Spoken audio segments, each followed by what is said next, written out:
Mga kapatid, yung talata ay ah, naka-point sa ating lahat, nakaturo. Yeah. Nakaturo sa ating lahat.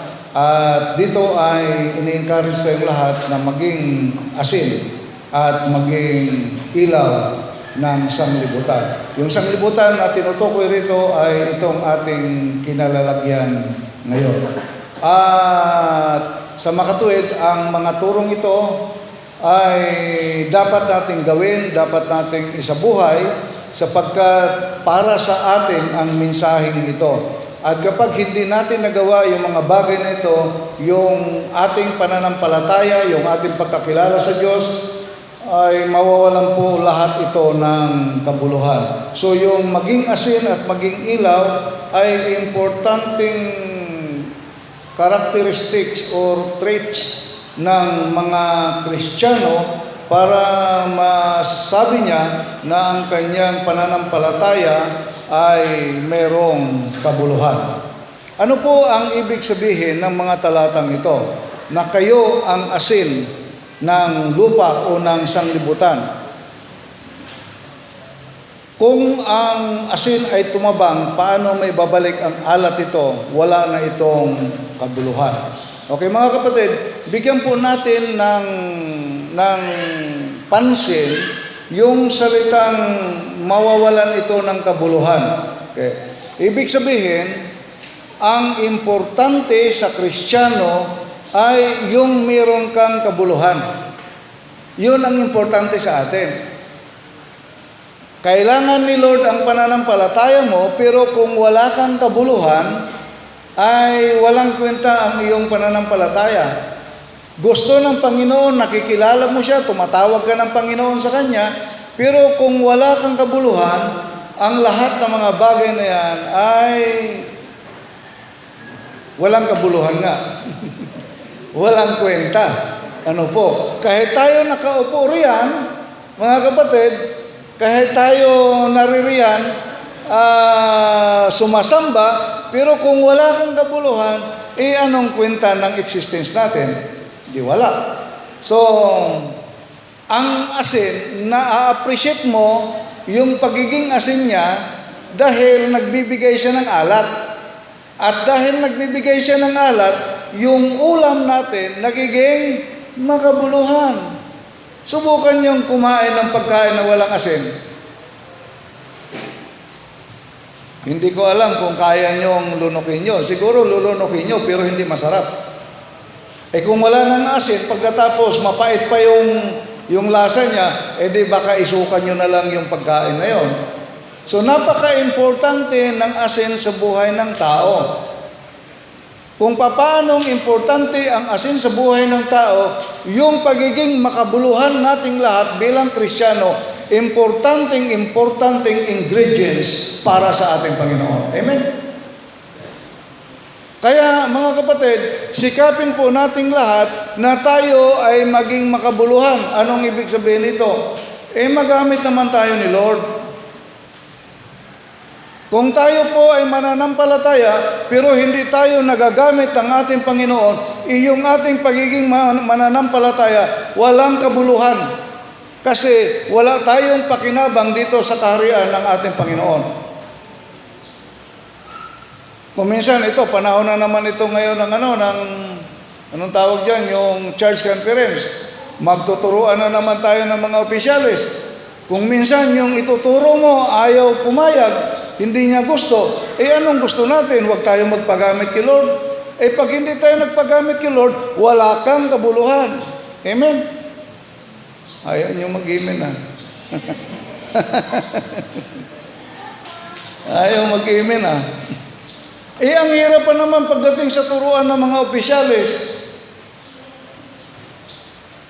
Ang hirap magturo kasi talagang tatanggihan. Okay lang kung valid reason. Pero kung minsan ang mga reason ay mayroon lang palang kinatampuhan, mayroon lang palang kinainisan, yan pala talagang ayaw niya lang kasi pag gano'n ang mga rason natin, mga kapatid, magkakasala tayo sa Panginoon. Kapag gano'n tayo, hindi na tayo nagiging asin ng ating iglesia.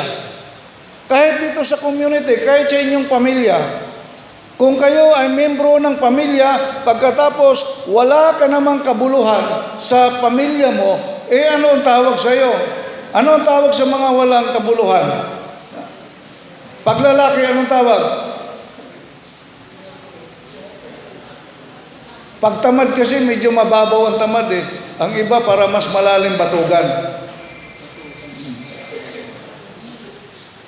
Pag walang kabuluhan yung anak sa loob ng pamilya, puro pasaway, nagagalit tayo. Kaya pag nagagalit tayo, ang sabi natin, wala ka namang kabuluhan dito sa bahay. Hindi ka napapakinabangan. Ultimo, magugas ang plato, ayaw mong magugas. Ultimo, maglaba ng panty mo, ayaw maglaba.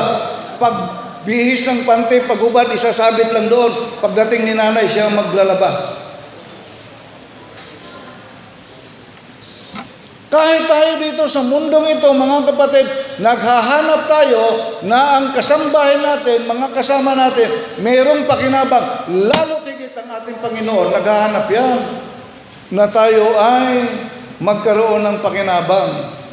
Bakit naghahanap? Sigurado ba ako na naghahanap ng Panginoon? Siyempre, sigurado tayo kasi binigyan tayo ni Lord ng kanya-kanyang katangian. Lahat tayo mayroong talento. Anuhin mo yung talento mo? Binigay lang ba yan sa'yo para ipagyabang? Sasabihin mo, magaling ako, tapos wala namang pakinabang sa'yo. Kaya ka binigyan ng talento para yan ang gagamitin mo, hindi lamang para mabuhay ka sa mundong ito, kundi para magamit mo sa paglilingkod natin sa ating Panginoon. Amen, mga kapatid? Kaya mahalaga po na maging asin tayo ng sanglibutan ito sa church natin, sa tahanan natin, at sa community natin. Huwag po yung parang wala tayong paki sa ating kapaligiran. Na mayroong mga taong nangangailangan, parang wala tayong pakialam kasi ayaw nating madisturbo, ayaw nating magulo yung buhay natin, ayaw nating madamay sa Kanya, kaya wala tayong pakialam. Alam niyo mga kapatid, mayroon akong ikukwento. Ito, nangyari lang ito nung nakaraang Sabado. Hindi pala Sabado, Linggo. Galing ako ng Rizal, kina Munek. Nung pauwi na ako sa hapon, pagkatapos ng church conference namin, doon ako dumaan sa may Batarasa, Lusot, sa malapit sa Rituba. Alas 3:30 na po ako umalis doon. Doon ako dumaan kasi mainit ang araw naman sa Rizal. Sabi ko, pag mainit, maganda dumaan. Hindi ko alam, doon pala sa bandang dulo na yon ay ang lakas ng ulan. Di pagdating ko doon, nasa dulo na ako, hindi na ako maka-atras kasi palubog na yung araw makalat na yung dilim. Mayroong paakyat na ang tatawiran ko lugaw na putik. Tapos nung tanungin ko yung mga tao, ang sabi nila, mayroon pa pong more than 3 kilometers ang lugaw na putik. Yung putik ng bundok ay dikit-dikit yan. Yung pwede mong gawing paste. Kaya yung gulong ng aking motorsiklo, kasi hindi siya pang putik, pang simento siya, dumudulas, gumugulong siya, pero hindi umaalis sa putik. Di ang laki na ng problema ko, hindi na ako pwedeng bumalik kasi yung madilim na. Doon ako, natumba na ako, bumagsak ako sa putik. Tapos itinayo ko yung motor pagkatapos nilagyan ko ng stand. Mayroong bahay sa tabi, nakiusap ako sa bahay na yon, Muslim. Doon sana ako makitulog sa kanila. Kasi wala na, hindi na ako pwedeng umalis pa. Kasi talagang pag umalis ako, sa kalsada ako matutulog. Ang problema, yung pala mga tao doon, takot na mag-entertain na hindi nila kilala. Sabi sa akin nung may-ari, yung anak, sabi sa akin, "Sir, wag na kayong tatawid sa perimeter na yan. Delikado ka na," sabi sa akin. Sabi ko, "Bakit po?" Hindi kami nag-entertain ng hindi namin kilala, sabi sa akin. Sabi ko, baka pwede naman patulong na lang, makaakyat lang ako sa dulo. Kasi hinang-hina na ako siyempre hapon na, gutom na ako noon. Pasensya na, hindi ka namin matutulungan. Sabi ko, paano kung makakaalis dito? Problema mo na yan, sabi sa akin. Eh di, nag-pray na ako, sabi ko, Lord, sabi ko, padala ka naman ng mga anghel mo, sabi ko, hindi na ako makalis dito. Sana ako matutulog dito. Yung isang bahay na tinanungan ko, ayaw rin ako patuloy yun. Sabi niya sa akin, malapit na lang sir yung yung putik na yan, dyan lang yan, pagdating ng school, malalagpasan mo yan. Eh hindi pala totoo. Eh ang putik pala, 3 kilometro, sobra. Eh yun pala, sinabi niya lang yun kasi ayaw niya rin magpatuloy. At maraming nga nagsasabi, critical daw ang lugar na yon. At maraming mga inagawa ng motorsiklo at pinatay sa lugar na yon. Then ang isip ko na lang, sabi ko, itatabi ko na lang itong motor, kukuha ko ng mga dahon-dahon, tatabunan ko. Pagkatapos, doon na lang ko matutulog sa mga damo-damo na makapal na damo at magtatago ako doon ako matutulog. Ang kalaban ko lang ulan. Pag umulan, siyempre wala ka nang matulugan doon. Pag maulan. Ang isa pang kalaban ko, gutom. Pero sabi ko, hindi naman siguro ako mamatay ng magdamag lang. Kaya ko pang tiisin kung magdamag lang. Mabuti na lang, mayroon akong tubig. Ito. Hanggang sa biyahe ito, kasama ko ito, hanggang pulpito, dito yan. No? Kaya malaking tulong ito sa aking lagayan na ito eh. Eh, may dala-dala akong ganyan, kaya nakasurvive ako sa uhaw ko. Nung nananalangin ako na magpadala ka ng anghel, Panginoon, nagpadala nga ang Panginoon. Grabe talaga. Sabi ko, totoo ka, Lord. Doon ko naranasan na ang Panginoon ay kasama natin sa lahat ng sandali. Huwag niyong isipin may pakpak yun, ha? Alam niyo yung pinapadala ng Panginoon, tao rin katulad natin. Pero meron din talaga mga angel na kanyang pinapadala. Ang ipinadala niya sa akin, kabataan, 3 kabataan. Tinanong ko kung anong church ninyo, Baptist. Young people sila ng Baptist Church. So 3 sila kasi isa lang ang motor nila, pero 2 yung nakaangka sa likod.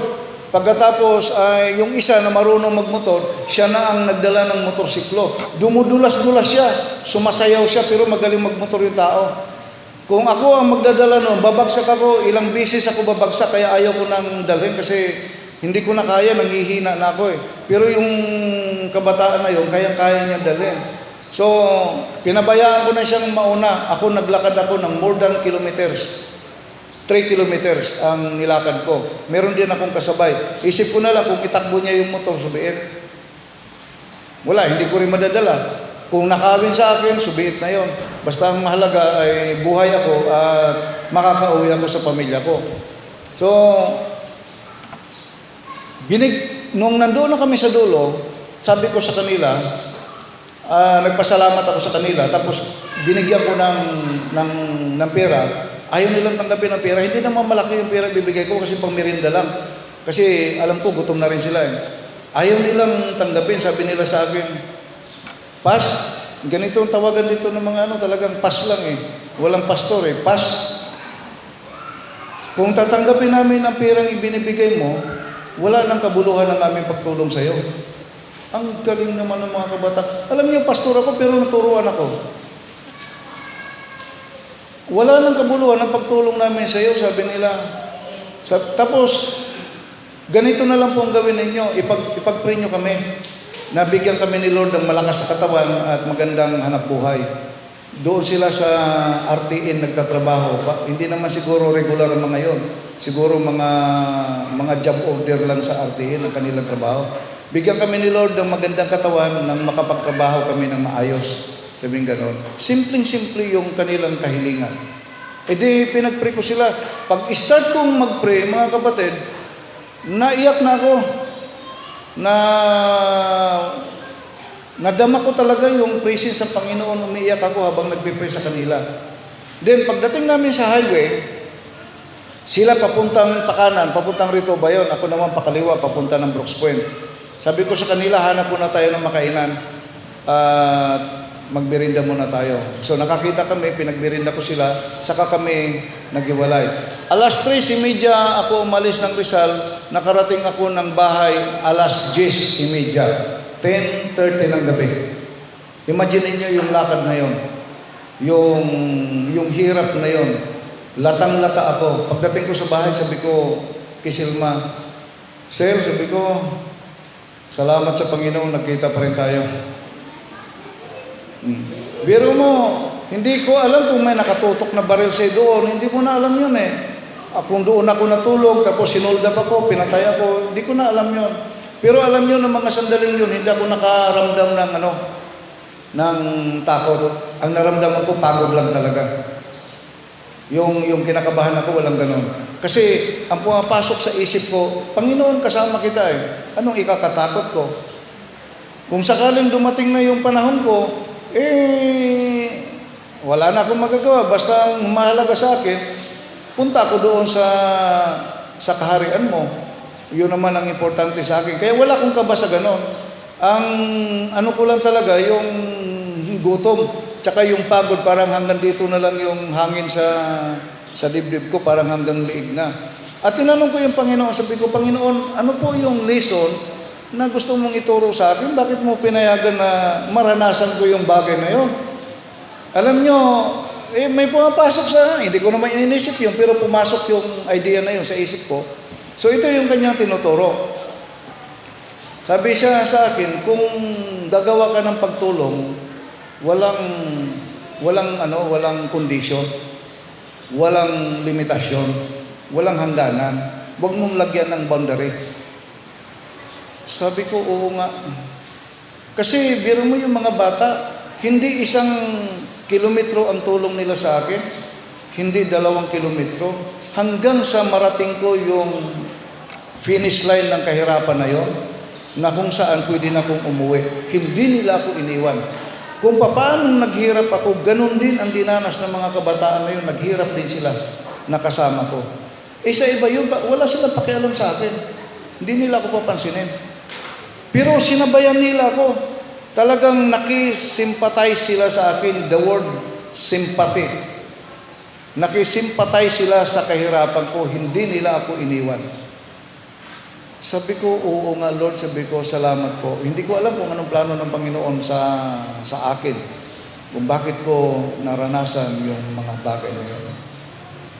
So, tsaka yung trust sa Panginoon. Alam niyo yung karanasan na yun, parang naging closer pa ako kay Lord eh. Kasi naramdaman ko yung kanyang pagtulong, naramdaman ko yung kanyang yung kanyang presensya. Nagpipray ako ng mga angel, nagpadala siya ng 3 kabataan. Mga anak niya rin ito. Kasi kabataan nga ito ng isang simbahan. Sabi ko sa kanila, kunin niyo ang pangalan ko.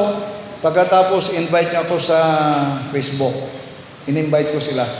Sila pala nag-invite na accept ko na. Kaya sabi ko, para magpatuloy yung friendship natin. So, yun mga kapatid, no?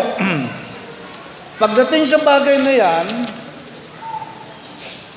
na maging asin tayo ng sanglibutan, hindi tayo dapat namimili, hindi natin dapat nilalagyan ng boundary, ng limitasyon, na ganun lang, tapos na yan, wala nang kasunod yan, walang ganun. Kaya kailangan yung tao ay tulungan natin hanggang maitawid niya ang kanyang kalagayan na kahirapan niya, hanggang maitawid niya at makarating siya doon sa kalagayan na kung saan kaya niya na. Amen, mga kapatid? Kasi kung iiwanan natin ang isang tao sa kalagitnaan ng kanyang kahirapan, mga kapatid, magsasawa tayo sa kanya, makitaan natin siya ng maraming mga mali, pagkatapos pagsawaan natin siya, bitin na bitin ang kanyang kalagayan, hindi tayo nakatulong ng totoo. Pero kung dadalhin natin siya, itatawid natin siya doon sa kalagayan na kung saan ay kaya niya na ang kanyang sarili, nakatulong tayo sa kanya ng totoong pagtulong, ang taong yan magpapasalamat. Pero kung bitin ang ating pagtulong, kahit pa nakatulong ka ng 1 kilometro, ng 2 kilometro, dahil hindi naman ito naitawid sa talagang dapat niyang pagtawiran doon sa tinatawag nating finish line, ang taong yan hindi pa rin makakapagpasalamat sa iyo. Kasi iniwan mo pa rin siya sa gitna ng kanyang pangangailangan. Amen, mga kapatid? Si Lord, hindi tayo iniwan ng ating Panginoon. Sukdulan ang kanyang pagtulong sa atin hanggang doon sa ibabaw ng cross. Hindi lang siya nagpadala ng mga propeta na pinagpapatay ng unang mga tao. na hindi nila pinaniwalaan ng mga propetang yon. Hindi lang yun ang pinadala at nagsakripisyo yung mga taong yon. Hanggang sa huli, ang kanyang anak mismo, ang Panginoong Hesukristo, ang kanyang ipinadala para magsakripisyo sa kalagayan natin hanggang sa ibabaw ng cross. Kompleto ang pagtulong na ginawa ng Panginoon para tayo magkaroon ng kaligtasan. Ito yung sinasabi dito na maging asin kayo ng sanglibutan, maging makabuluhan tayo. Ang mga tao kapag nakita tayo ay magpapasalamat sila sapagkat asin tayo.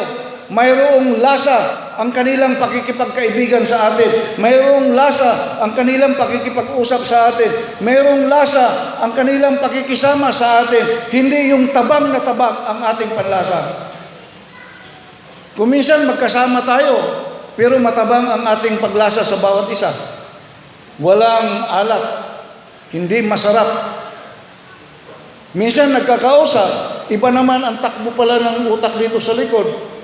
Yung sinasabi ng bibig, iba yung sinasabi ng kanyang utak sa likod. Nakangiti sa harap, meron naman pala sinasabi sa likod. Nag-uusap pero matabang. Wow. Nakakalungkot yan, pero yan po ang mga nangyayari sa ating buhay. Ano pang isa? Sinabi rito, kayo ang ilaw ng sanglibutan. So ano pong ibig sabihin na tayo ang ilaw ng sanglibutan? Yung doon sa unahan, yung maging asin, maging makabuluhan tayo sa ating kapwa. Dito sa pagiging ilaw, mayroon po itong kinalaman sa tinatawag nating karakter, pag-uugali. Ang ugali kasi, kapag nakita ng tao, diyan mo madidetermine kung madilim ba ang kanyang ugali o maliwanag. Ang ugali ang nagsasabi sa atin kung tayo ay nasa dark side o kaya nasa light side. Depende doon sa ating pag-uugali. Kaya ang isang tao, ma-judge natin kung anong spirit meron siya kapag nakita natin ang kanyang judgment, ang takbo ng kanyang utak, ang kanyang mga sinasabi, ang kanyang pag-uugali. Ang sabi rito, hindi sinisindihan ng isang ilawan at inilalagay sa ilalim ng isang takalan, kundi sa talagang patungan. Ang isang ilawan, mga kapatid, ang ating karakter, ang nagliliwanag, dapat talagang makita ito ng mga tao. Kasi pag maganda ang ating pag-uugali, ang mga tao sa paligid natin naliliwanagan. Kaya nga, mayroong mga nagsasabi na, kung hindi dahil sa iyo, madilim na yung takbo ng aking utak. Pero dahil sa ipinakita mo, naliwanagan ako. Salamat. Kuminsan mayroon tayong mga taong natutulungan nang dahil sa ating karakter, hindi natin nalalaman na ang taong ito ay natulungan natin kasi yung karakter natin, nakita niya, nabasa niya at nabliss siya doon. At kaya sinasabi niya, salamat. Ang taong nagliliwanag, mga kapatid, hindi nyo nalalaman na maraming nabibliss sa inyo. Kasi ang ganda ng inyong pinapakitang pag-uugali. Ang ganda ng mga salitang lumalabas sa bibig, ang ganda ng mga aksyon, ang ganda ng mga desisyon. Kaya yung mga tao, makita lang kayo nabibliss na. Pero kapag ang ating sinasabi, ang ating ugali, nasa dark side, mga kapatid, ang mangyayari po sa taong yan ay matitisod. Mawawalan po ng kabuluhan. Hindi na maganda yung ating modeling bilang isang Kristiyano. Kaya sa halip na tayo ay makadala ng maraming kaluluwa, hindi po tayo nakakadala kasi doon pa lang sa ating mga tahanan, sa ating mga bahay, kapitbahay natin, kaaway natin, hindi natin kabate. So paano tayong magliliwanag? Sa mga trabaho natin, sa school natin, kung saan man tayo, dapat talaga nagliliwanag tayo. Ibig sabihin, maganda yung ugali natin, maayos ang ugali natin. Nang sa ganon, kapag nakita ng mga tao ang ating pag-ugali, ay papupurihan nila ang ating Panginoon. Kaya nga sabi dito, paliwanagin ninyo ng gayon ang inyong ilaw sa harap ng mga tao upang makita nila ang inyong mabubuting gawa at luwalhatiin nila ang inyong Ama na nasa langit. Malaking problema ng Christian life natin kung yung taong nakakakita sa atin, sa halip na luwalhatiin ng Diyos, ay natisod dahil sa atin. Problemang malaki yun, mga kapatid. You are not light of the world. Nakarinig na ba kayo ng mga comment mula sa ibang tao na sasabihin nila, pare, kuya, ate, salamat ha. Bakit? Kasi ang ganda-ganda ng nakita ko sa iyo, na-bless ako sa iyo. Hindi ko alam kung nakarinig na kayo ng ganon. Yung wala kang kaalam-alam, nakakapag-bless ka ng kapwa mo. Hindi ka nangangaral, hindi ka nagsasalita, pero nabibless sila sa iyo. Hindi ka magaling sa theology, pero nabibless sila sa iyo. Amen? O baka naman, anong naririnig natin? Kakalabitin ka. Oy pare, nakakatisod ka. Ate, kuya, nakakatisod ka. Grabe ka kung magsalita. Grabe ang ugali mo. Masakit yun. Kasi ibig sabihin nun, hindi tayo liwanag. Hindi tayo nagliliwanag, nagdidilim tayo, nasa dark side tayo. Kasi kung liwanag tayo, ang comment nila sa atin ay mabubuting mga bagay. Anong ibig sabihin nito, mga kapatid? Paano natin ito i-connect dito sa ikalawang bahagi, ang kautusan at mga propeta? Sabi rito, huwag ninyong isiping pumarito ako upang sirain ang kautusan o ang mga propeta. Pumarito ako hindi upang sirain, kundi upang tuparin ang mga ito. So, sabi dito ng ating Panginoon, pumarito siya hindi para sirain ang kautusan, kundi upang tuparin ito. Ano nga yung ano po? Pakibaba. Sinasabi kasi ng iba na pagdating kay Jesus Christ, ang kautusan ay sinira na. Pero dito, sinasabi, hindi niya ito sinira, kundi tinupad niya. Paano tinupad ng ating Panginoon ang kautusan na yan? No? Itong, pakibaba pa. Yan. So, ito yung law versus spirit. Yung batas sa lumang tipan, at saka yung spirit na tinuturo ng ating Panginoon. No? Sa batas, it has been said. Doon sa spirit, but I say. Ibig sabihin, proactive siya. Yung sa dati, kinukot, it has been said. Ay maraming Kristiyano, puro quotation lang eh. Uy, sinasabi ng Biblia, o sinasabi ng Biblia. Pero, hindi ginagawa. Dapat hindi ka lang nagkukot, kundi, but I say. Ginagawa mo, proactive ka. Hindi yung, alam mo lang, yung batas na yon, pero wala ka namang ginagawa. Murder, sa law, pero sa spirit, do not anger. Huwag kang magagalit. Sa lumang tipan, sa batas, ay magkakasala ka kapag pumatay ka, murderer ka na. Pero sa ating Panginoon, mga kapatid, magalit ka pa lang, that is equivalent for being a murderer. Killer, mamamatay tao na tayo, nakakatakot magalit. Adultery, no lust.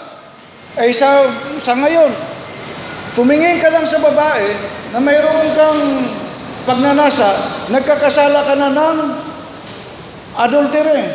Noon, aktual na adultery. Aktual na pagsiping noong panahon. Pero sa spirit, yung tinuturo ng ating Panginoon, yung last pa lang, mag-isip ka pa lang, tumingin ka pa lang ng mahalay, nagkakasala ka na ng pangangalo niya. Divorce. Sa spirit, commitment. Sa Biblia, mayroon ditong itinuturo na ang tao ay pwedeng makipag-divorce dito sa Mateo. Para ka makipag-divorce, kailangan mong gumawa ng kasulatan. At yung talata na yan ang talagang ginagamit ng mga gustong makipaghiwalay sa kanilang mga asawa. Ginagamit nila yan na justification para yung kanilang pakikipaghiwalay ay mabigyan nila ng katwiran. Pero mga kapatid, yung Spirit ng Panginoon, hindi ganoon. Kaya nga ang sabi niya, kaya yan inutos ni Moises sa inyo kasi matigas ang inyong ulo. Ang gusto talaga ng Panginoon sa pag-aasawa, commitment. Amen? Ibig sabihin, kahit anong mangyari, committed ka sa iyong asawa. Hindi yung kukuha ka ng mga talata dito, tapos i-justify mo para makipaghiwalay ka. Ano yan? Kaya nga, hindi sinira ng Panginoon ang batas, kundi pinalalim niya pa at pinatibay niya ng matinding tibay. Hindi mababaw ang sa ating Panginoon. Ang divorce ngayon, maraming Kristiyano, yan ang ginagamit nila. Pero ang sabi ni Lord, magkaroon ka ng commitment sa iyong pag-aasawa. Walang hiwalayan kahit anong mangyari. Pumangit man yan, bumaho man yan, asawa mo pa rin yan. O taking, sa Panginoon, speak the truth. Alam nyo sa atin, sumpa man, mamatay man ako. Kung minsan yung mga taong ganyan, sanay na sanay ng manumpa Pero ang totoo, sinungaling sila. Ayaw ng Panginoon yung mga ganyan-ganyan sumpa-sumpa. Mamatay man ako, walang ganon. Sabi nga ni Lord, kaya mo bang paputiin kahit ang isang buhok mo? Magsabi ka lang ng totoo, speak the truth. Kung ayaw niyang maniwala, problema niya yan. Kung ayaw mong maniwala, nagsabi na ako ng totoo sa iyo, wala sa akin ang problema sa iyo. Mapagduda ka. Actually, yung mga tao mapagduda, walang pag-ibig. Ang taong nagdududa, walang pag-ibig yan. Nandoon yan sa 1 Corinthians 13. Kaya yung taong kausap mo, nagsasalita ka na ng totoo, nagdududa pa rin sa iyo, tigilan mo na. Walang pag-ibig yung tao na yan. Kasi lahat ng tao pinagdududahan, walang pinagtitiwalaan. Ang pag-ibig ay mapagtiwala. Pag hindi tayo nagtiwala, gulo ang mundo. Pag hindi na tayo nagtiwala sa isa't isa, magulo ng mundo natin, mag-away-away na tayo. Pero mabuti na lang, mayroon pa rin nagtitiwala dahil diyan nagkakasundo tayo. Retaliation. Ang Panginoon, forgiveness. Ito nang sinasabi kanina sa ating mga talata. Sabi noon, mata sa mata, ngipin sa ngipin. Yung sinasabi dito, huwag ninyong labanan ang masamang tao. At kung ikaw ay sampalin ng sino man sa kanang pisngi, iharap mo rin sa kanya ang kabila. Ipasampal mo na rin yung kabila mo. Kung babatuhin ka ng tinapay, batuhin mo rin ng tinapay. Sabi ng iba, ilagay sa garapon. Pero yan ang sinasabi, walang retaliation. Mata sa mata, retaliation yon. Yan ang batas ng unang panahon. Pero ngayon, ang sabi ng Panginoon, huwag mong labanan ang masamang tao. Ay naku mga kapatid, that's the Christian character. Pag nilabanan natin ang masamang tao, nakipagsuntukan tayo, nakipagmurahan tayo, anong pagkakaiba natin sa kanya? Di masama na rin tayo. Ano yung kaibahan natin? Di wala. Pare-parehas lang naman pala tayo. Kaya nga sabi dito sapagkat kung umiibig kayo sa mga umiibig lamang sa inyo, anong gantimpala mayroon kayo? Hindi ba gayon din ang ginagawa maging ng mga maniningil ang buwis? At kung mga kapatid lamang ninyo ang inyong binabati, anong ginagawa ninyo na higit kaysa iba? Hindi ba kahit ang mga hintil ay gayon din ang ginagawa?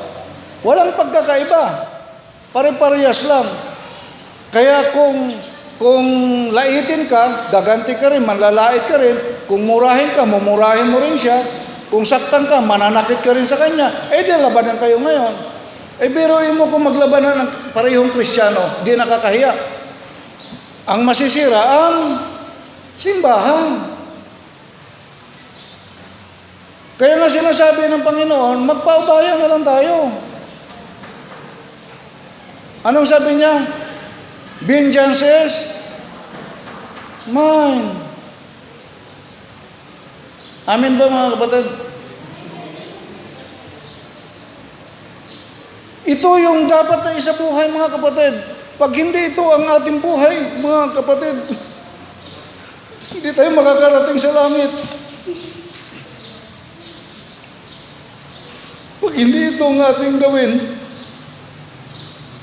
ang hirap eh. Lagi na lang ganun ang church natin. Nawawala ang pag-ibig.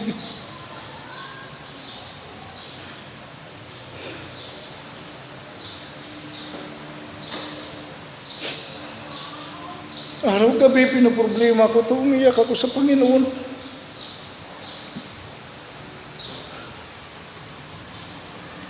Ang hirap magdala.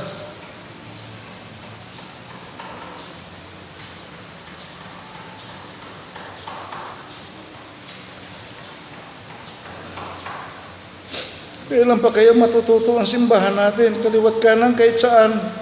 Laging ganon, laging ganon. Kailan pa mamumuhay sa salita ng Diyos ang church natin? Almost sa buong Palawan ganon. Sa ibang lugar ganon. Sa Manila, sa Cavite ganon. Ang hirap mangaral, nakakapagod. Tapos kung minsan ikaw na nangangaral, sa'yo pa nagagalit. Nangangaral ka na nga, nagagalit pa sa'yo, mamasamain yung sinasabi. Anong gagawin ko? Sabihin ko ba, mag-away-away tayo, maglabo-labo tayo, eh di hindi na salita ng Diyos yun.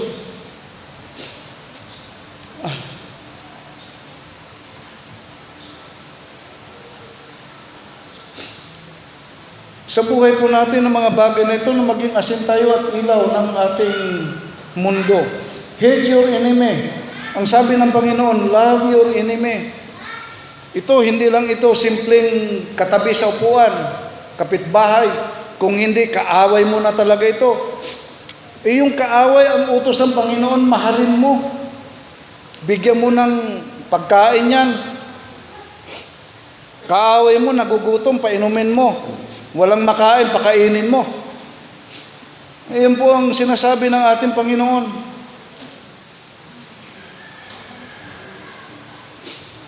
Kaya yung pagparito po ng ating Panginoon ay hindi niya po sinira ang batas, kung hindi pinagtibay niya pa, pinatatag pa ng ating Panginoon. Kaya nga sabi niya rito, sino mang sumuway sa isa sa pinakamaliit sa mga utos na ito, at magturo ng gayon sa mga tao ay tatawagin pinakamaliit sa kaharian ng langit. Ngunit ang sino mang tumupad at magturo ng mga ito ay tatawaging dakila sa kaharian ng langit.